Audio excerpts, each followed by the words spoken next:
You know, have you ever seen a plan just backfire so completely that it does the exact opposite of what it was supposed to do? Well, we're about to dive into one of history's biggest examples of that. It's an incredible story of how a punishment, one designed to divide and conquer, actually ended up forging a nation. So, when does a punishment create power? It's a pretty deep question, right? But the answer, believe it or not, is waiting for us back in 1774. It's all tied up in a series of laws. Laws so unbelievably harsh, they would literally change the world forever.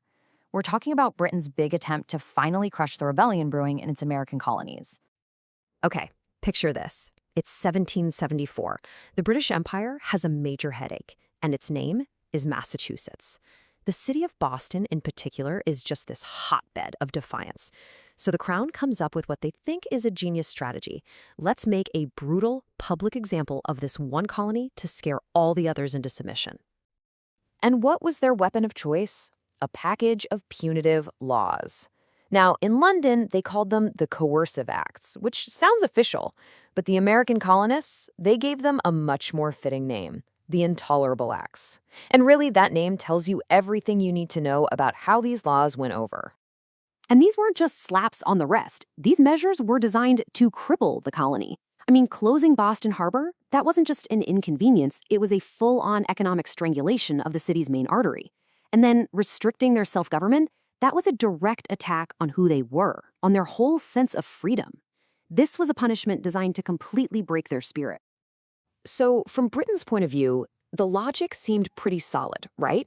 You single out the biggest troublemaker, Massachusetts, you hit them hard, and the other 12 colonies are going to see what happens when you step out of line. They'll get scared and fall right back into place.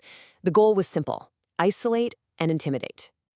But, and this is a huge but, this is where the entire plan just falls apart. What Britain wanted couldn't have been more different from what they got. Their goal was to isolate Massachusetts and create fear. The actual result? They united the colonies and created defiance. It was a grand, historic miscalculation. Because instead of fear and silence, what they got was a backlash, a unifying backlash. The punishment didn't quiet things down. It started a chorus of defiance that you could hear all the way from New Hampshire down to Georgia. It was the exact polar opposite of what Parliament expected to happen. And all of a sudden, this idea of a shared identity just exploded onto the scene. You have Patrick Henry from Virginia standing up and saying something truly radical for the time. He said, "I am not a Virginian, but an American."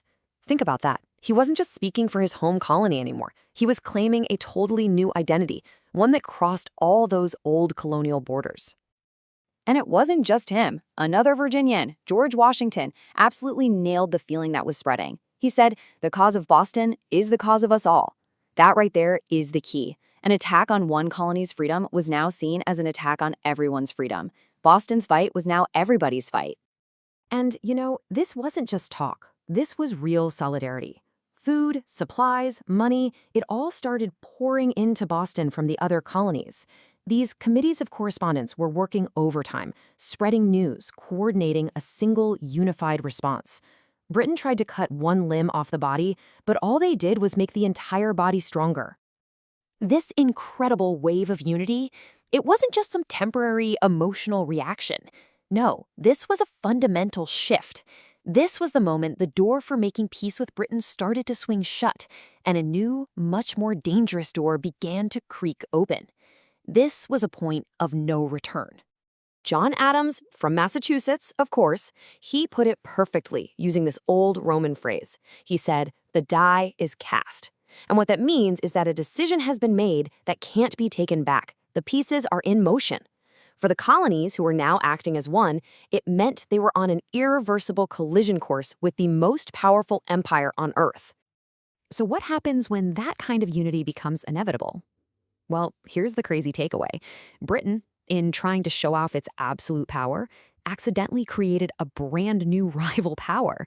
The Intolerable Acts were supposed to be the final word, the end of the argument, but instead they became the first chapter in the story of America. It just goes to show you, sometimes the fastest way to bring people together is to try and tear them apart.